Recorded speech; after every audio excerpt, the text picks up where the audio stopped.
இன்றைக்கி நம்ம சாய் கிச்சனில் ஆனியன் பக்கோடா தான் செய்ய போகிறோம். அதை வந்து ரொம்ப ஈஸியாகவும் டேஸ்ட்டாகவும் செய்யலாம். சாம்பார் சாதம், ரசம் சாதம், தயிர் சாதத்தோடு வச்சு சாப்பிட்றதுக்கும் அருமையாக இருக்கும். ஈவினிங்கில் காஃபி டீயோடு வச்சு சாப்பிட்றதுக்கும் ரொம்ப சூப்பராக இருக்கும். அதை எப்படி செய்கிறதுன்னு இப்போ பார்க்கலாம். இது பண்ணுறதுக்கு ஒரு 5 பெரிய வெங்காயம் போல் எடுத்துக்கலாம். நல்லா தோல்லாம் எடுத்துகிட்டு இந்த மேல் சைஸ் வந்து ஈவனாக கட் பண்ணி வச்சுருங்க. இப்போ இது வந்து மெல்லிஸாக நறுக்கிக்கலாம். நீல வாக்கில் நறுக்கணும்.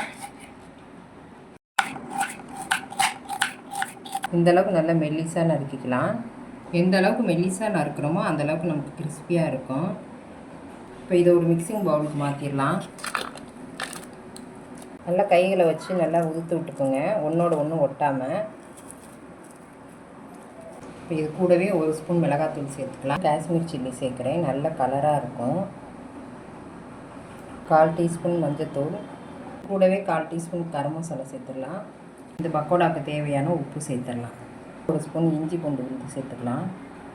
பொடியாக நறுக்குனா கருவேப்பிலை சேர்த்துக்கலாம், நல்லா வாசனையாக இருக்கும். பொடியாக நறுக்குனா 1 பச்சை மிளகாய் சேர்த்துக்கலாம். குழந்தைங்க சாப்பிடுவாங்கன்னா பச்சை மிளகாயை ஸ்கிப் பண்ணிக்கோங்க, மிளகாத்தூள் மட்டும் போதும். ஒன்று போல் எல்லாத்தையும் மிக்ஸ் பண்ணிக்கலாம். மசாலா எல்லா பக்கமும் வர மாதிரி நல்லா மிக்ஸ் பண்ணிக்கலாம். மசாலா எல்லா பக்கமும் படுற மாதிரி பிசைஞ்சு எடுத்துக்கோங்க இந்த மாதிரி. இப்போ இது கூடயே 2 ஸ்பூன் கடலை மாவு சேர்த்துடலாம். மசாலாலாம் கீழே உதிர்ந்து வராமல் இருக்கிறதுக்காக 1 ஸ்பூன் வந்து மைதா சேர்த்துடலாம்.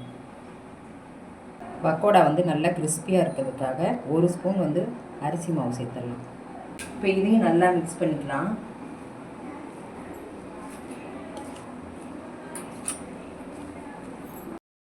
இப்போ ஆனியன் பக்கோடா பொரிச்சு எடுக்கிறதுக்கு எண்ணெயை சூடு பண்ணிக்கலாம்.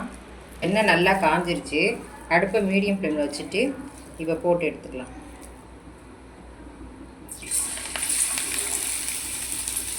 நல்லா இந்த மாதிரி உதுத்து போடுங்க. போட்டோன்னே திருப்ப வேணாம், ஒரு 2 நிமிஷம் கழித்து திருப்பிக்கலாம். இப்போ பாருங்கள் நல்லா கிறிஸ்பியாக வெந்துடுச்சு. இப்போ இதை ஒரு பிளேட்டுக்கு மாற்றிக்கலாம். இதே போல் எல்லாத்தையும் பொரித்து எடுத்துக்கலாம். பாருங்கள் எல்லாத்தையுமே பொரித்து எடுத்தாச்சு. நல்லா கிறிஸ்பியான ஆனியன் பக்கோடா ரெடி ஆகிடுச்சு. இதை ஒரு ஈவினிங் ஸ்நாக்ஸாக டீ காஃபியோடு வச்சு சாப்பிட்றதுக்கு ரொம்ப அருமையாக இருக்கும். இதை நீங்களும் ட்ரை பண்ணி பாருங்கள். இந்த ரெசிபி உங்களுக்கு பிடிச்சிருந்தா லைக் பண்ணுங்கள், ஷேர் பண்ணுங்கள், கமெண்ட் பண்ணுங்கள். சாய் கிச்சனை மறக்காமல் சப்ஸ்கிரைப் பண்ணுங்கள். பாய்.